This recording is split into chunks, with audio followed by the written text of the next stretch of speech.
క్రైస్తలో August 19వ తేదీ 2024. ఈరోజు దేవుని వాక్యం. ధర్మమును ఆచరించు వారికి కీడేమియూ సంభవింపదు.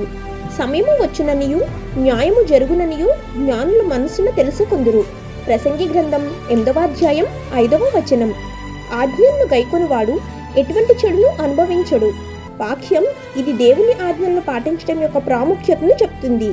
దేవుని ఆజ్ఞలను నమ్మకంగా ఆచరించేవారు చెడును అనుభవించకుండా రక్షించబడతారని సూచించబడింది. దేవుడు నీతిమంతులుగా మరియు తనకు నమ్మకంగా ఉన్న వారికి ప్రతిఫలం ఇస్తాడని ఈ వచనం తెలియజేస్తోంది. జ్ఞాని యొక్క హృదయం సమయం మరియు తీర్పు రెండింటిని వివేచిస్తుంది.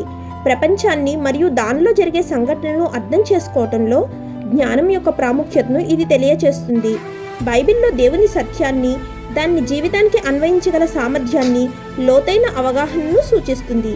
తెలివైన వ్యక్తి సంఘటనల సమయం మరియు దేవుని న్యాయం లేదా తీర్పు రెండింటినీ గుర్తించగలడు. జీవితంలో జరిగే సంఘటనలను అర్థం చేసుకోవడానికి మరియు ప్రతిస్పందించడానికి జ్ఞానం అవసరమని ఇది సూచిస్తోంది. ఆమేన్. God bless you.